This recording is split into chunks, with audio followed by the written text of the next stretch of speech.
सिर्फ तुहाडे वास्ते 15 किलोमीटर सफ़र तय करके आया वां। सही बात है। सुबह सुबह नमाज उत्थे पढ़ा के ते 15 किलोमीटर का तकरीबन 12 14 15 इन्ना घुमांदा मौलवी ते इस वास्ते सिर्फ कुछ ना कुछ सिखाण वास्ते सीखण वास्ते ते तुसी भी सीख के जाया करो। कल मैनू पता लगा सी कोई साथी कुछ मैनू भी मिले सन कि नहीं आया करो ये वो, ते असी हाज़र हाँ। हुण तुसां अपना टाइम कढना है। उत्थे भी अलहमदुलिल्लाह फैक्ट्री है, दूरों दूरों लोग आए ने। उत्थे भी रात नूं उन्हां नूं टाइम देईदा है, खुला टाइम उन्हां नूं देईदा है। कुरान पाक भी पढ़ाईदा है, सारे मामलात करीदे ने। तरावियां सुनाण वास्ते गया वां ते उन्हां नूं टाइम दे के हुण तुहाडे कोल भी हाज़र हाँ। हुण तुहानूं को सिखाने आ। अल्लाह सानूं सीख के अमल करन दी तौफीक अता फरमाए।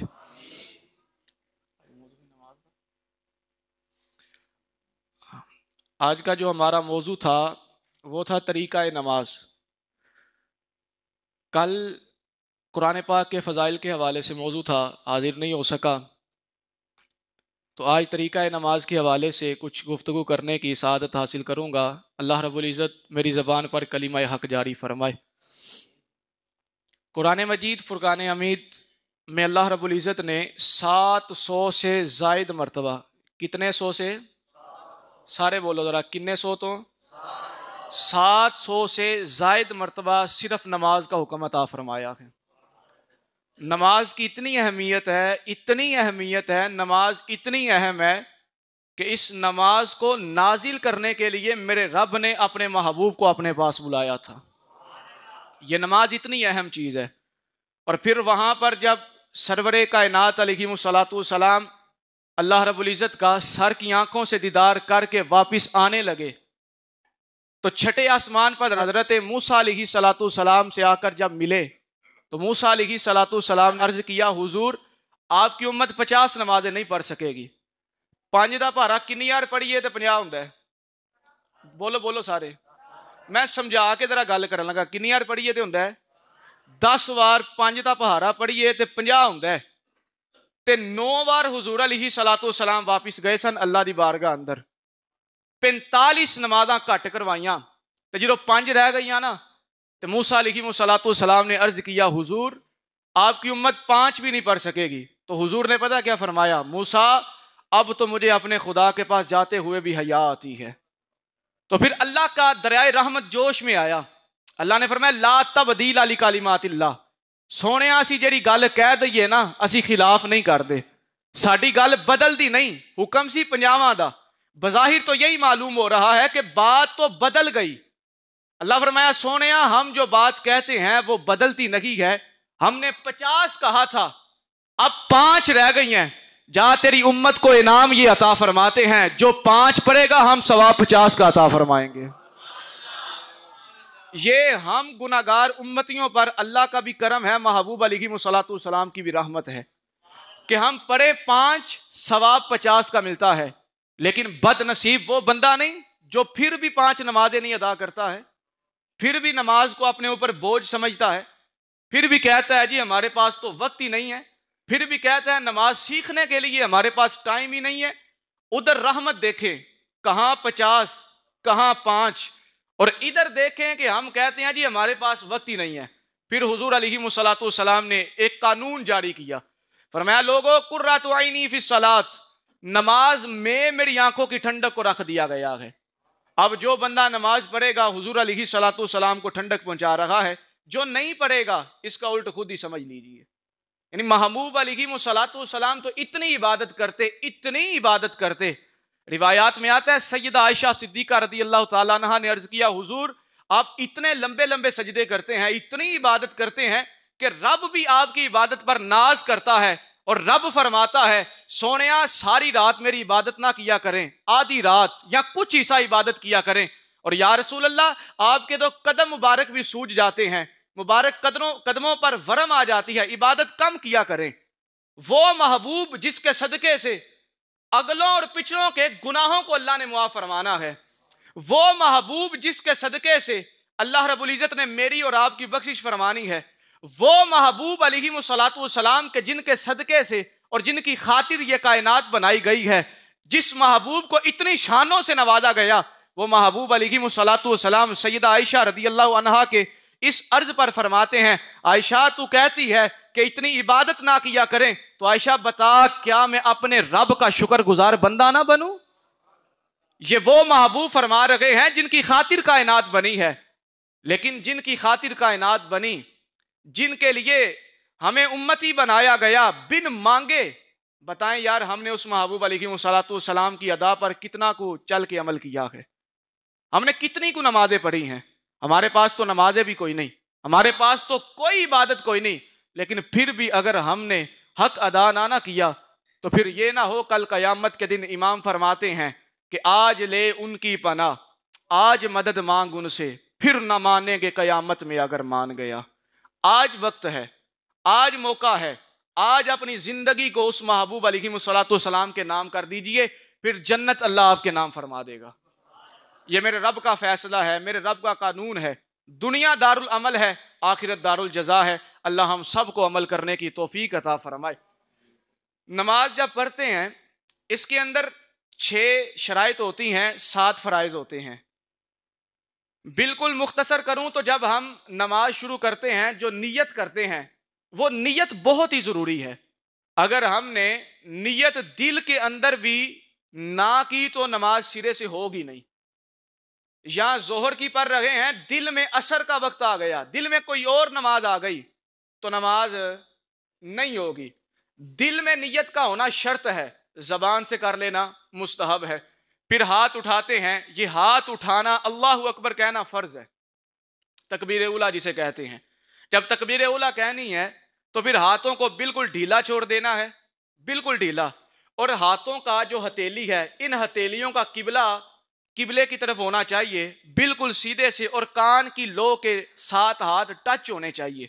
ये जो कान का नीचे वाला हिस्सा है, अल्लाहु अकबर कहते हुए हाथ नाभ से नीचे बांधने हैं, नाभ से नीचे बांधने हैं। ये महबूब अलैहिस्सलाम की सुन्नत मुबारका है, नाभ से हाथों को नीचे बांधना।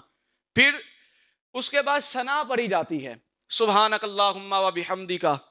ये सना पढ़ना जो है ना, ये सुन्नत मुबारका है। क्या है जी? सारे बोले जरा, क्या है? सुन्नत मुबारका है। अगर इसके अंदर कमी बेशी हो गई तो गुजारा हो सकता है, लेकिन आगे जो किरात है ना जी, किरात ये फर्ज है। क्या है जी? किरात कहते हैं ये सूरह फातिहा पढ़ना, 7 सूरत को मिलाना या 3 आयतें पढ़ना, ये फर्ज है। इसके अंदर अगर कमी बेशी हो गई तो नमाज नहीं होगी, नमाज नहीं होगी। किरात का मामला इतना अहम है, इतना अहम है, इतना अहम है। अगर किरात सही तरीके से ना की जाए तो एक तो वो महबूब अलैहिस्सलाम का फरमान, बहुत से कुरान पढ़ने वाले ऐसे हैं कुरान उन पर लानते भेजता है। और दूसरे नंबर पर नमाज होगी नहीं। जब नमाज नहीं होगी तो फिर इतना वक्त निकाल के यहां आने का फायदा भी नहीं होगा। अब यहां पर बाज लोग कह देते हैं जी ओ खैर है, अल्लाह वास्ते पढ़ी है ना, अल्लाह जाने तो असी जानिए, अल्लाह कबूल फरमान वाला है। तो भाइयों याद रखिएगा इस बात को, अल्लाह अगर कबूल फरमाने वाला है तो अल्लाह ने तरीका भी बताया हुआ है। अल्लाह ने पहले फरमाया, अल्लाह के महबूब अलैहिस्सलाम ने फरमाया हुआ है। कुरान पढ़ के देखें जरा, कुरान कहता है कि अगर तुम सारे के सारे दीन सीखने के लिए निकल जाओगे ना तो ये काम काज किसने करने हैं? कुछ हिस्सा, कुछ लोग ज़हीन फतीन जो होते हैं वो दीन सीखें और फिर वापिस आकर लोगों को सिखाएं और लोग भी उनके पास जाकर सीखें। अब ये वहां पर उज़र कबूल नहीं होगा कि हमारे पास तो वक्त नहीं था या हमने सीखी नहीं है। आज वक्त है, आज अल्लाह ने मौका अता फरमाया है, आज सीखें। आज उलमा के पास आए, इमाम मसाजिद के पास आए, आकर उनको अपनी नमाज सुनाएं। अपनी नमाज तो कम अज कम सही करें ना, जो नमाज पढ़ रहे हैं कम अज कम वो नमाज तो हमें पढ़नी आती हो। अगर ये भी ना आती हुई तो फिर एक तो वो कुरान लानते भेज रहा है, दूसरे नंबर पर नमाज भी सही तरीके से अदा नहीं होगी। इसी वजह से इमामत की शराइत में से भी एक शर्त रखी गई है किरात का सही होना। जिस इमाम की किरात सही ना हो उस इमाम के पीछे नमाज नहीं होती है। जिस इमाम की किरात सही ना हो उसके पीछे जब इमाम के पीछे नमाज नहीं सही होती है तो जिस बंदे की अपनी किरात नहीं सही उसकी नमाज कैसे हो सकती है? यह किरात है फर्ज, यह भी सही तरीके से अदा होनी चाहिए। उसके बाद फिर अल्लाहु अकबर कह के हम जब रुकू में जाते हैं, यह रुकू भी फर्ज है। तकबीर उला, किरात, रकू के अंदर कम अज कम एक मर्तबा सुबहान अल्लाह की मिकदार ठहरना वाजिब है। कम अज कम एक मरतबा सुभान अल्लाह की मिकदार ठहरना वाजिब है। अगर वाजिब छोड़ दिया तो फिर नमाज में मसाला हो जाएगा, वो भी जरूरी है। रुकू करना फर्ज है, उसके अंदर सुबहान रब्बियल अज़ीम पढ़ना यह भी सुन्नत मुबारक है। यह भी अगर बंदा, एक मिसाल दे रहा हूं, अगर बंदा उतनी देर ठहर जाता है नमाज हो जाएगी, लेकिन सुन्नत अदा नहीं होगी। जो अच्छा तरीका है उसके मुताबिक नमाज नहीं होगी। फिर उसके बाद रुकू से उठा जाता है, उस उठने में भी कम अज कम एक मरतबा सुभान अल्लाह की मिकदार ठहरना जरूरी है। रुकू से जब सीधा उठना है वहां पर भी एक मरतबा सुभान अल्लाह कहने की मिकदार ठहरना जरूरी है। अगर रुकू से उठे उसी वक्त सजदे में चले गए फिर भी नमाज में मसला आ जाएगा। फिर उसके बाद सजदा करना है, यह सजदा भी फर्ज है। सजदा भी फर्ज, इस सजदे में भी कम अज कम एक मरतबा सुभान अल्लाह कहने की मिकदार ठहरना वाजिब है। अगर ना ठहरे नमाज में मसला हो जाएगा। सुभान रब्बियल आला ये पढ़ना सुन्नत मुबारक है, यह मुस्तहब तरीका है। 3 मरतबा पढ़ लें, 5 मरतबा पढ़ लें, 7 मरतबा पढ़ लें, जितनी मरतबा पढ़ते जाएंगे। अच्छा, फिर सजदे से उठना, यानी दूसरा सजदा करने के लिए उठना पहले सजदे से, ये उठकर बैठना भी वाजिब है। अगर यहां पर भी कम अज कम एक मरतबा सुभान अल्लाह कहने की मिकदार ना ठहरे नमाज में फिर मसला हो जाएगा। अब यहां बैठकर कुछ दुआएं उलमा ने जो है ना वो लिखी हैं कि ये दुआएं पढ़ लिया जाए तो फिर अल्लाह रब्बुल इज्जत की रहमत मजीद जो है ना वो बंदे पर करम नवाजी करती है। जिस तरह एक सजदा किया, उठकर बैठे, रब्बी गफिर ली, ये दुआ मांग ले। जो उलमा ने दुआएं लिखी हैं सिर्फ वही दुआ कर सकते हैं, उसके अलावा नहीं कोई दुआ कर सकते। एक सजदा किया, दूसरा सजदा करने के लिए बैठे और रब्बी गफिर ली यानी या अल्लाह मेरी बख्शिश फरमा, ये पढ़ सकते हैं। फिर दूसरा सजदा किया, फिर उसी तरह अपनी दीगर रकात को पूरा किया। फिर तशहुद, ये तशहुद के अंदर जो अत्तहियातु लिल्लाहि ये पढ़ी जाती है, ये पढ़ना वाजिब है। इनके अंदर अगर कमी बेशी हो गई तो फिर भी नमाज में मसाला हो जाएगा। फिर उसके बाद आगे जो दुरूद इब्राहीमी पढ़ा जाता है, अगर इमाम साहब ने आपको इतना वक्त दिया, यानी आप सो गए थे नमाज में या किसी भी तरीके से, कम अज कम अत्तहियात शरीफ पढ़ना जरूरी है। अगर इमाम साहब सलाम फेर देते हैं तो फिर दुरूद इब्राहीमी आपके लिए उस वक्त हुक्म यह है कि आप भी इमाम के साथ सलाम फेर दें। और अगर आप अपनी अकेली पर रखे हैं तो दुरूद इब्राहीमी अच्छे अंदाज से पढ़े। उसके बाद रब्बी जालनी दुआ मंसूरा जो है, और रब्बी जालनी मुकीम सलात, ये दुआ मुकम्मल पढ़ें।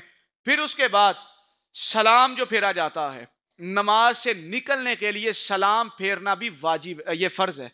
और जब सलाम फेरते हैं ना, बाज़ औक़ात देखा गया है इधर से सलाम फेर रहे हैं, थोड़ा सा आगे आएंगे, पहले दाएं साइड वालों पूरी आखिर तक सब नूं वेखांगे, फिर खब्बे पासे पूरा आखिर तक वेखांगे। ये भी तरीका दुरुस्त नहीं है। तरीका कार जो है वो इस तरह है, अस्सलामु अलैकुम व रहमतुल्लाह जब कहना है तो इस जो दायां कंधा है यहां पर फरिश्ता जो बैठा है, इस कंधे की तरफ मुंह किया जाए और नियत ये हो कि इस फरिश्ते को और इस तरफ जितने लोग बैठे हैं सब पर सलामती भेज रहा हूं। जब दाईं जानिब कहना है तो उस वक्त भी कंधे पर निगाहें हों और नियत ये हो इस फरिश्ते पर और जितने लोग बैठे हैं सब पर सलामती भेज रहा हूं। लेकिन तरीका कार के आगे आगे होके और लोगों को देखना, ये तरीका दुरुस्त नहीं है। इस वास्ते ये नमाज का मुख्तसर सा तरीका था, मुख्तसर सा। इस मुख्तसर से तरीके में काफ़ी ऐसी बातें मैंने कह दी हैं कि जो हमारे अंदर पाई नहीं जाती हैं, जिनकी वजह से हमारी नमाज ख़राब हो जाती है। अभी तो नमाज पूरी की पूरी है, नमाज में पढ़ना क्या है, कैसे पढ़ना है, वो आप वक्त निकालिएगा, इमाम साहब के पास आइएगा, आप साहब के पास, इंशाअल्लाह हाफिज़ जी तुहानू मारनगे नहीं, कुटनगे नहीं, बल्कि प्यार दे नाल तुहानू समझाणगे भी ते तुहानू याद भी कराणगे। इस वास्ते अल्लाह रब्बुल इज़्ज़त दी बारगाह दुआ करो, अल्लाह पाक सानू सारिआं नू सही मानिआं विच नमाज पढ़ने दी तौफीक अता फरमाए। अल्लाह पाक सानू दीन वास्ते टाइम निकालने दी तौफीक अता फरमाए।